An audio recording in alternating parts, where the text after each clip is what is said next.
Update muna nga tayo sa Gilas Pilipinas at gayon na rin sa bagong Gilas player na eligible maglaro as local. At ito nga ay may height na 6'10", pwedeng big man ng Gilas, samantalang ang PBA legend na si Sir Jerry Cordillera may sinabi nga patungkol sa Gilas, ngunit bago yan, pakipindot naman ang like, subscribe at ang notification bell para updated ka sa lahat ng aking ina-upload. At kung gusto mong magpa-member sa aking channel ay pindutin mo lamang ang join at automatic ka na sa mga shoutout. Puspusa na nga ang ginagawang ensayo ng Gilas Pilipinas dahil bukas na nga ang kanilang huling practice dahil sa Huwebes ay magsisimula na ang FIBA Asia Cup qualifiers kung saan makakaharap ng Gilas Pilipinas ang New Zealand. Ang goal nga ng Gilas ay makapasok sa FIBA Asia Cup 2025 na gaganapin sa Kingdom of Saudi Arabia. Sa ngayon nga ang Gilas Pilipinas ay mayroon lamang na 6 na araw na practice upang paghandaan itong New Zealand na hindi pa nga natin tinatalo. At kahit nga ang New Zealand ay hindi na nga minamaliit ang kakayahan ng Gilas Pilipinas, kaya naman seryoso rin ang New Zealand na matalo ang Gilas Pilipinas dito sa ating baluarte na gaganapin sa SM Mall of Asia Arena. Home court advantage, ngunit alam natin na palaban din itong New Zealand at hindi nga sila papayag na matalo ng Gilas Pilipinas. Sa ngayon nga ang Gilas Pilipinas ay kailangang manalo at least 2 kontra nga sa New Zealand at gayon na rin sa Hong Kong. Sa mga nagtatanong naman, paano kung natalo ng New Zealand ang Gilas? Ang mangyayari niyan ay ang New Zealand ay magiging 4-0, samantalang ang Gilas Pilipinas naman ay babagsak sa pangalawang pwesto na may record na 3-1 dahil matik naman na matatalo natin ang Hong Kong. Kaya naman may pag-asa pa ang Gilas na makakuha ng ticket sa FIBA Asia Cup 2025. Basta kailangan lang manalo ng Gilas Pilipinas sa susunod na naman na FIBA Asia Cup qualifiers na gaganapin sa February, kung saan makakaharap nga ng Gilas ang Chinese Taipei at ang New Zealand. Kailangan matalo ng Gilas ang Chinese Taipei o kaya naman ng New Zealand upang makapag-book na ng ticket sa FIBA Asia Cup. Kaya naman matinding laban talaga yan para sa Gilas Pilipinas. Samantalang ang PBA legend naman ay may sinabi sa mga Gilas players at patungkol na rin dito kay Justin Brownlee. Ayon kasi kay Sir Jerry Cordillera, wag daw iasa ng Gilas Pilipinas na lagi na lamang kay Justin Brownlee ang nagiging panalo nila sa mga laban. Kailangan daw ay full force at tulungan din nila si Justin Brownlee. Kaya naman pakinggan natin ang buong sinabi ni Sir Jerry. Hindi pwedeng iaasa mo lang kay Brownlee lahat yan. Kailangan tulungan mo din si Brownlee para maging effective din. Oo nga. Kasi aasa rin nila lahat. Brownlee, ikaw na pala sa amin. Hindi yun nga eh. Yun nga yung sinasabi ko na dahil alam nila si Brownlee, ako bilang player, player ako ng Gilas, si Brownlee, may chance akong makatanggap ng bola. Alam mo pare.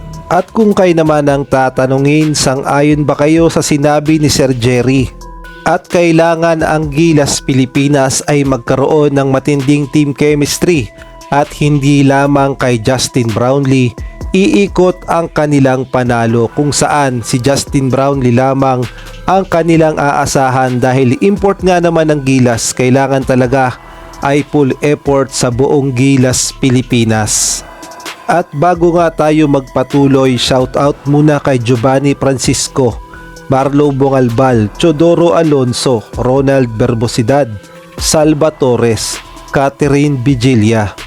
At isang malaking shoutout din kay Mario Martir, Edmond Cubalsopnet, Jeffrey Cruz, Marcelino Junior Cruz, Tirso Maceda Tears, Nel Herbito, Jenna Domingo, at gayon na rin kay Jobel Orot, Kuya Moto TV, Jamie Amadar. Samantalang isang malaking good news naman ang nilabas ng Spin.ph. Ayon kasi sa kanilang report, ang center forward ng UP na si Quentin Melora Brown ay eligible pala para maglaro sa Gilas Pilipinas. At take note, hindi bilang import kundi isang local player. Nakasecure pala ng passport itong si Milora Brown bago siya mag 16 years old, kaya naman eligible talaga siya as local player sa Gilas Pilipinas. At saktong-sakto dahil may height pa naman ito na 6'10" na malaking bagay talaga sa Gilas Pilipinas, na lalong tumaas ang future lineup ng Gilas Pilipinas at hindi na nga tayo ang pinakamaliit sa Asia. Kaya naman depende yan sa SBP at gayon na rin kay Coach Tim Cone kung bibigyan nila ng slot si Milora Brown sa Gilas Pilipinas lineup sa mga darating na laban, partikular na sa SEA Games, Asian Games o kaya naman sa FIBA Asia Cup at pagdating na rin sa FIBA World Cup o kaya naman sa Olympics. At po pwede nga siyang makatulong dito kay Kai Soto at gayon na rin kay AJ Edu. Sila nga ang tatawagin na triple tower ng Gilas Pilipinas kung sakaling kukunin siya ni Coach Tim Cone sa Gilas Pilipinas. At atin namang panuorin ang kanyang highlights noong naglalaro pa siya sa Amerika.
Naghahanap ka ba ng perfect place upang ikaw ay makapag-relax o kaya naman makapag-celebrate ng mga event o makapag-unwind? Well, dito ka na sa Aces Private Resort in Pampanga.